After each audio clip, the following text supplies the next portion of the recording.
Cô bé lọ lem. Ngày xưa có một người đàn ông giàu có, nhưng lấy vợ chẳng được bao lâu thì bà bị ốm. Khi biết mình gần đất xa trời, bà gọi con gái lại và bảo: "Con gái yêu dấu của mẹ, con phải chăm chỉ, nết na. Mẹ luôn ở bên và phù hộ cho con nha." Sau đó bà qua đời. Cô bé vâng lời mẹ, chăm chỉ, nết na, hiền dịu, ai ai cũng yêu mến. Chỉ ít lâu sau, người cha đi lấy vợ. Người dì ghẻ mang theo về 2 đứa con riêng. 2 đứa này mặt mũi khôi ngô, xinh xắn, nhưng bụng dạ lại xấu xa đen tối. Từ đó trở đi, cô bé sống một cuộc đời khốn khổ. Dì ghẻ cùng 2 đứa con gái hùa nhau: "Không thể để cho con ngu ngốc để ngồi lì trong nhà này mãi được. Muốn ăn bánh thì phải đi kiếm lấy mà ăn." Rồi chúng lột hết quần áo đẹp của cô và mặc cho cô những bộ quần áo cũ kỹ. Hùa nhau cùng nói: "Hãy nhìn con công chúa thay hình đổi dạng kìa." Cả 3 mẹ con cùng cười nhạo báng.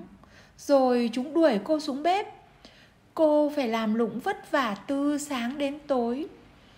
2 đứa con nhà dì ghẻ nghĩ ra đủ mọi cách để hành hạ cô. Hết ngày làm việc mệt nhọc, tối đến cô cũng không được ngủ trên giường mà phải ngủ ngay trên đống tro cạnh bếp. Vì vậy mặt cô lúc nào cũng lem luốc, nên mọi người gọi cô là lọ lem. Có lần đi chợ, cha cô hỏi 2 đứa con nhà dì ghẻ muốn mua quả gì. Đứa thứ nhất nói: "Quần áo đẹp ạ." Đứa thứ hai nói: "Ngọc và đá quý ạ." Cha cô hỏi lọ lem. Lọ lem đáp: "Thưa cha, trên đường về có cành cây nào va phải mũ cha thì cha bẻ cho con ạ." Thế là sau khi về, người cha đưa cho lọ lem một cành hạt dẻ bẻ được ở bên đường. Lọ lem đem trồng bên mộ mẹ. Ngày nào cô cũng viếng mộ mẹ và chăm sóc cho cây dẻ. Chẳng bao lâu, cây dẻ đã lớn nhanh như thổi. Ngày nào cũng có một con chim trắng đậu trên cành cây dẻ. Cô bé ngỏ ý muốn xin gì là chim thả ngay xuống cho. Một hôm, nhà vua mở hội kén vợ cho hoàng tử. 2 đứa con nhà dì ghẻ cũng được mời đi, nên chúng mừng lắm. Chúng gọi cô lọ lem đến và bảo: "Mau chảy đầu, đánh giày cho chúng ta, buộc giày chặt vào để cho chúng ta đi hội." Lọ lem làm xong công việc, xin mấy mụ dì ghẻ cho đi cùng. Mụ dì ghẻ đáp: "Đồ lọ lem, người toàn bụi bẩn cũng đòi đi dự hội, giày với quần áo không có cũng đòi đi nhảy." Khi thấy cô gái khóc, dì ghẻ bảo: "Mày nhặt xong 2 đấu đậu biển ra khỏi tro, trong 1 tiếng đồng hồ thì ta cho phép mày đi."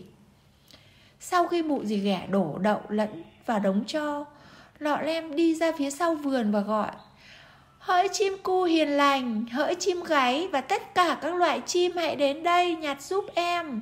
Đậu ngon thì bỏ vào niêu, đậu xấu thì bỏ vào diều chim đi." Lập tức đàn chim xà xuống nhặt giúp cô. Chả mấy chốc đã xong. Đậu ngon vào nhặt hết vào niêu. Lọ lem mừng rỡ, bèn mang đậu đến cho dì ghẻ xem. Bụng mừng lắm. Nhưng mụ dì ghẻ đáp: "Đừng tốn công vô ích, mày đi cùng sao được? Vì mày làm gì có quần áo đẹp mà đi. Chả nhẽ bắt chúng tao bẽ mắt vì mày hả?" Nói rồi mụ dì ghẻ quay lưng. 2 con gái cũng kiêu ngạo vội vã ra đi. Khi họ đi hết, lọ lem ra mộ mẹ đứng dưới gốc cây dẻ và nói: "Cây ơi hãy rụng đi, thả áo vàng áo bạc cho em." Chim thả xuống cho cô một bộ quần áo thêu vàng thêu bạc và một đôi hài xinh xắn. Cô vội vã mặc quần áo và đi dự hội. Ba mẹ con nhà dì ghẻ cứ tưởng cô là một nàng công chúa từ đâu đến. Hoàng tử đi lại phía cô, cầm tay cô nhảy. Chàng nói: đây là vũ nữ của tôi. Đến tối chàng đưa lọ lem về. Cô chạy vội vào nhà. Vì vội quá nên đánh rớt một chiếc hài. Hoàng tử không biết cô trốn đâu, nên hoàng tử bèn nói với người cha: ta muốn lấy người vừa đi hài này làm vợ. Hai cô con gái nhà dì ghẻ mừng lắm, hí hửng ra thử hài, nhưng cả hai đều không thể xỏ chân vừa. Hoàng tử hỏi: gia đình nhà mình còn cô gái nào không? Người cha đáp: thưa hoàng tử, người vợ cả của tôi qua đời, để lại một đứa con gái xanh xao, nhem nhuốc. Thứ nó thì chả làm dâu được. Hoàng tử bảo: cứ gọi cô ấy ra đây.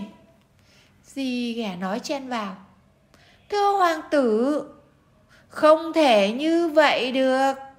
Nó dơ bẩn, không thể cho ra mắt hoàng tử được. Hoàng tử khăng khăng cho gọi lọ lem ra cho kỳ được.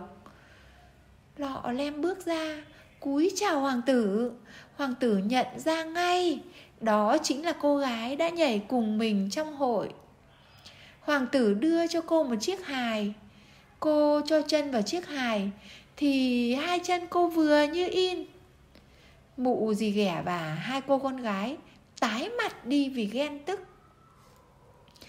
Hoàng tử bế lọ lem lên ngựa và rước cô về cung. Nhà vua tổ chức đám cưới cho hoàng tử lọ lem linh đình. Kể từ đó, lọ lem được sống một cuộc đời vô cùng hạnh phúc bên hoàng tử.